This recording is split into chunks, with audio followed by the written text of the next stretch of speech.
Got a lot to talk about today. Minnesota Vikings, they beat the Atlanta Falcons in Atlanta 14-9. They now have a 10-2 record, and they are in the driver's seat for the #1 seed in the NFC. In the next segment, I'm going to talk more about other stories in the NFL. The Kansas City Chiefs, they're free fall in the AFC West. While in that same division, the San Diego Chargers, they're on the rise as well. The Giants and their emotional factors in starting Eli Manning, jeopardizing their chance of getting either Sam Darnold or Josh Rosen in the draft.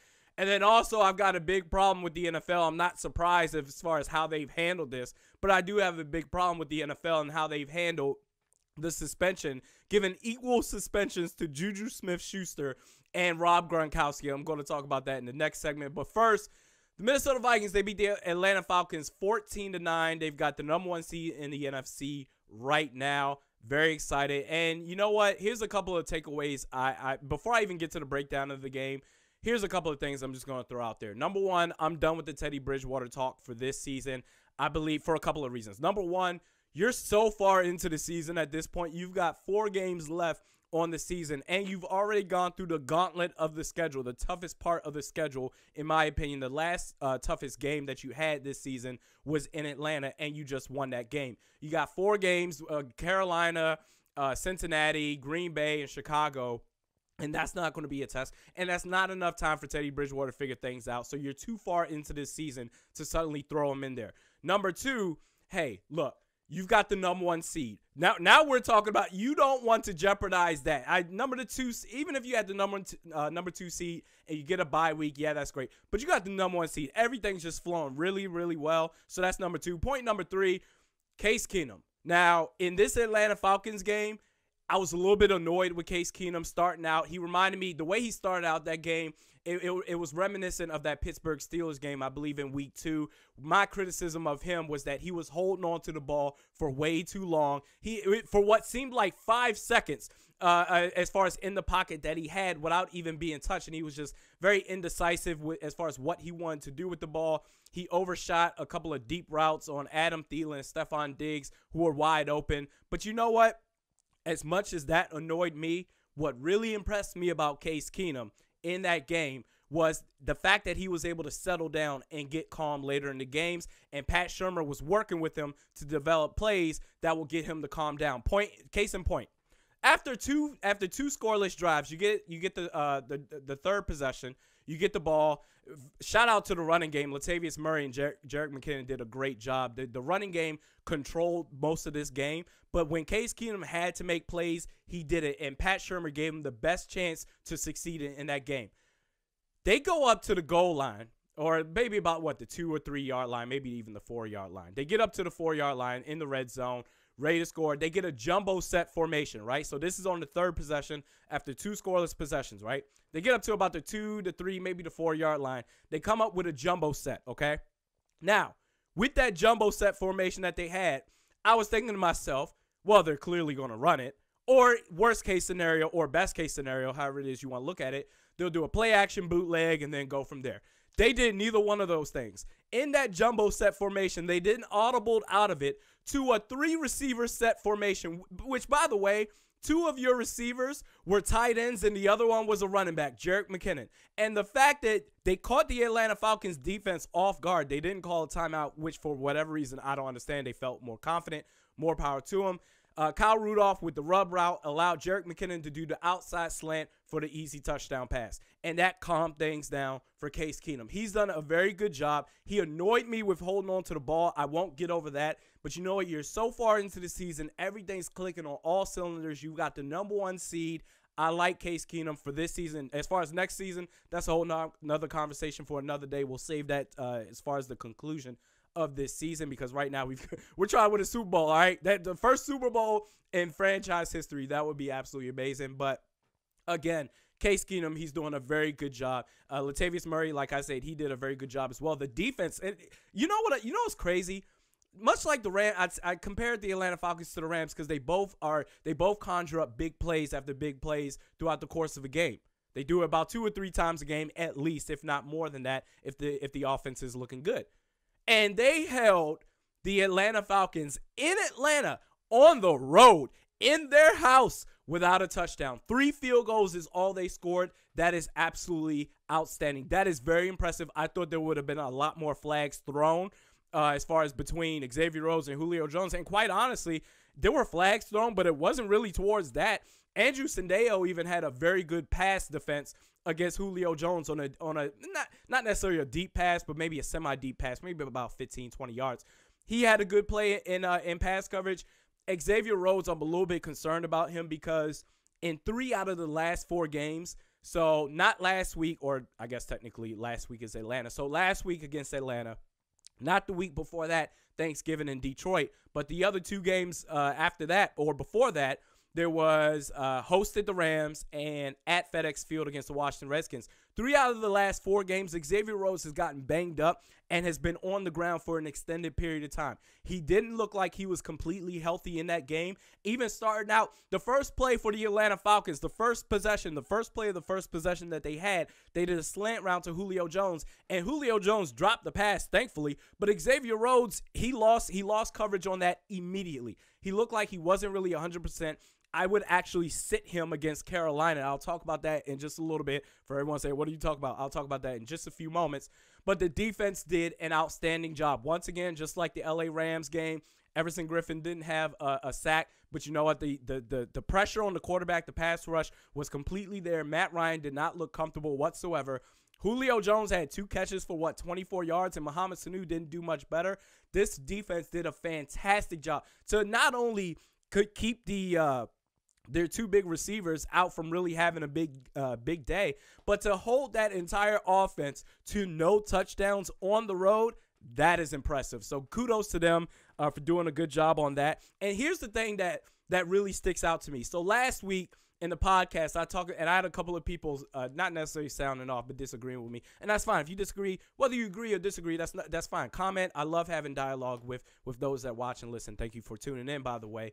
So what I talked about last week was the fact of getting conservative late in games. The Detroit Lions, it felt like a time machine going back to watching Christian Ponder run, pass. And when I'm talking about run, pass, I'm talking about running it straight up the gut without any creativity. And I said, you know what? If you're going to make a run in these playoffs and have a chance at winning the Super Bowl, you got to be more creative throughout the entire course of a game and not just for 3.5 quarters, especially when the game is tight late in games, because all you're doing is you're putting the onus all on the defense saying bail us out. And if they can't do it every time, then what you're saying is, yeah, let's go from conservative to let's ramp up the playbook again. I think momentum is a hell of a thing to have in sports, and I think you want to keep that going throughout if you're up by 20 points, then who gives a damn? If it's 5 minutes left in the 4th quarter, then yes, run the ball, who cares? But when the game is tight and you go extra conservative, essentially punting the ball away, 3 and out, and not really trying just to put the onus on the defense, I don't think that's a recipe for success if you're going to try to win the Super Bowl this year at US Bank Stadium. Now, what they did this week or last week against Atlanta was completely different. Pat Shurmur, kudos to him. I criticized him last week on the conservative play calling to end the game, but this is what stuck out to me the most. Final possession that the Vikings had in the 4th quarter, about 5 minutes left to go. Here's what they did. Bootleg play action to Kyle Rudolph for a first down. After that, a handoff to Latavius Murray. After that, a left pitch to Jerick McKinnon for about 3 or 4 yards. Then, on 3rd and 4, you had trips left, and you had Adam Thielen on the opposite right side. Now, what happened? Case Keenum took the snap, and he was in shotgun formation. So, trips left, and Adam Thielen as a sole receiver over on the opposite right side. What happened? Took the snap. Case Keenum did the off look to the left, making the defense think that he was going to go left. And that single high safety that he had that could have potentially helped out on coverage with Adam Thielen followed Case Keenum's eye. So that threw off the safety for just a little bit. And what happened? Adam Thielen broke that corner. He broke that quarterback's ankles, whoever that was, for an inside slant for 22 yards. That was amazing. And then after that, you did a handoff to Murray. And then a right edge run for Latavius Murray after that for the victory formation to follow, and then you ended the game. They had 5 minutes left, and the Atlanta Falcons had 2 timeouts left with the 2-minute warning to go. That was absolutely phenomenal. So I'm not sitting here saying throw, just throw the ball. Who cares? I'm saying even if you run the ball, run it with some creativity, and they did that in that game. What was killing me before was the simple handoffs where they go up the gut, and those that play Madden, or I used to play Madden, I don't play it anymore, so I don't know if they still have this play, but the famous drive, the most common drive as far as running the ball in Madden is what? The HB dive. We just run it up the gut, and then damn it, maybe you'll more than likely than not, all you're doing is conceding at that point, saying giving the ball back to the defense by simply the HB dive, running into your center and your guard's butts for maybe a yard or maybe a loss of a yard. So I think that creativity that they use to, and with 5 minutes left, 2 timeouts for the Atlanta Falcons and the 2-minute warning, they ended the game and they didn't give the Atlanta Falcons offense a chance to do anything after that. And you know what?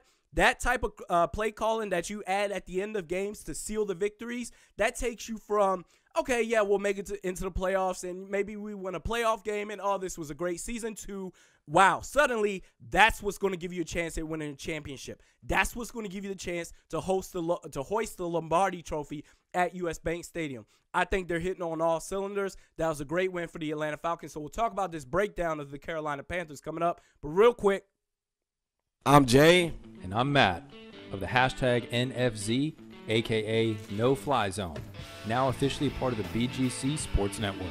You can also find the show on SoundCloud at soundcloud.com/spell it out, hashtag NFZ, and the Apple Podcast app.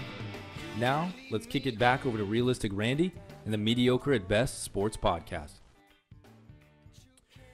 So I mentioned before that little break there, Xavier Rhodes. I would actually sit him in this game. 3 out of the last 4 games, he's been banged up. He's been on the ground for an extended period of time, and for the most part has actually missed a couple of plays in those 3 out of the 4 games. That was at FedEx Field against the Redskins. That was at US Bank Stadium when you hosted the Los Angeles Rams. Not necessarily in Detroit. I don't remember it on Thanksgiving, but definitely in Atlanta as well. So I actually rest Xavier. You need Xavier Rhodes to be available in these playoffs, and if he needs an extended rest period, then give that to him. Now, here's why. It's not so much as far, yeah, you know what, you want Xavier Rhodes to be healthy and everything like that, but then the other factor is I am so confident in the rest of the defensive backs that we have to play pass coverage on Cam Newton. And here's the reason why. And you know what, I'm going to do something. I'm going to do something as far as, you know, basically not just walk the walk or not just talk the talk, but walk the walk. I'm going to put my money where my mouth is. So earlier this season, I think it was week 2 against the Pittsburgh Steelers. Before that game, I posted a video on Facebook. You can find the Facebook page, facebook.com/realisticrandy. And I posted a video and I say, look, I am so confident in this when we played the Pittsburgh Steelers. I said, I am so confident in Xavier Rhodes' ability to shut down Antonio Brown that I was going to do a giveaway, a $50 gift card giveaway to $50 gift card to Lids giveaway to one random person that shared that video. And here's the only way that they could have won. Antonio Brown had to catch at least 6 catches for 60 yards and a touchdown. I think the only thing he surpassed was the yardage with 62 or something like that. But the only reason that happened was because Xavier Rhodes left the game midway through the 3rd quarter or maybe at the start of the 4th quarter. I couldn't remember. And that's when he tacked on more yardage after that. He didn't get more than 5. I think he caught 5 catches and he didn't score a touchdown. So no one won that. So here's what I'm going to do. With the Carolina Panthers, if the Carolina Panthers beat the Minnesota Vikings, or if the Vikings beat the Carolina Panthers by less than 6 points, let's do this again. I'm going to put my money where my mouth is. I'm going to give away a $50 gift card to Lids, to one random person that shares this YouTube video on Facebook. Just include the hashtag #RealisticRandy. You do that, and if the Carolina Panthers beat the Minnesota Vikings, or if the Vikings beat the Panthers by less than 6 points, I'll give away a $50 gift card to one random person that shares this video. I believe the Minnesota Vikings will beat the Carolina Panthers by at least 10 points, maybe even 14 points, but 2 touchdowns, however it is. And here's why. Cam Newton, and I called in on the Mackey and Judge show and talked about this too. Cam Newton reminds me of Dwight Howard and Carmelo Anthony of the NBA. They're super talented athletes, And but see, here's the thing. They came into the league, super talented, all the potential in the world, but they never worked on their game. They're the same player that they were when they first came in, never improved on their game whatsoever. Cam Newton is still an inaccurate quarterback. You can leave a single high safety. I would let Harrison Smith. You remember my thing last week was I want Harrison Smith in pass coverage 100% of the time against this Atlanta Falcons team. Against the Carolina Panthers, I would force Cam Newton to beat the Minnesota Vikings with his arm, which I don't believe he can do. I would leave Harrison Smith. I would have him come up to the line of scrimmage. I would have him play in the run game as well, run stop, as well as if Cam Newton decides to get cute and take off, I would let Harrison Smith go out there and let Andrew Sendejo be our single high safety. He's had a very good year this year. He's broke up a lot of key passes this year, Andrew Sendejo has, against better quarterbacks, against Matt Ryan and Julio Jones, twice in the end zone against Kirk Cousins and the Washington Redskins. Against Cam Newton, I'm not worried about it whatsoever. Cam Newton, the only way that he is going to get a victory and the only way he's going to win, his method of winning is basically willing his way to victories. That's it. That means he's going to just outwork you and he'll get those grind out, quarterback sneaks and catch you off guard. There's no real scheme to the Carolina Panthers. Every once in a while they do the read options and they like to get cute with Christian McCaffrey. There's no real scheme to this team. If you take this Carolina Panthers team, you take them now and put them in the 80s, the 80s NFL era, you won't notice a difference. They're an old school football team that's playing in this era of football right now. They can't do anything.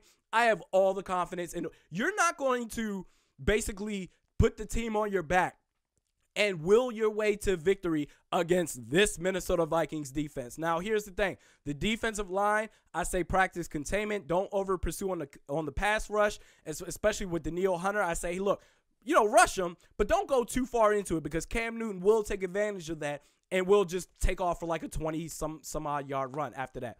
But in the case of Everson Griffin, because Matt Khalil is their left tackle for the Carolina Panthers, I say go for it. I think he'll get maybe 2 to 3 sacks. We should probably set the line for that one. What's the line? I wonder what Vegas line, if they were to do lines for the amount of sacks that Everson Griffin would have on Matt Khalil. I think it would be, 2.5. I'd probably go over on that line. But I say go for it. And in the case of Everson Griffin's right side, I would have either Eric Hendricks or Anthony Barr shade on that side. So just in case if Everson Griffin gets caught up in the pass rush on Matt Khalil and Cam Newton likes to take off, then you got someone to play the quarterback spy after that. So I'm not worried about this game whatsoever. I think this game is cake. I think the rest of the season is cake.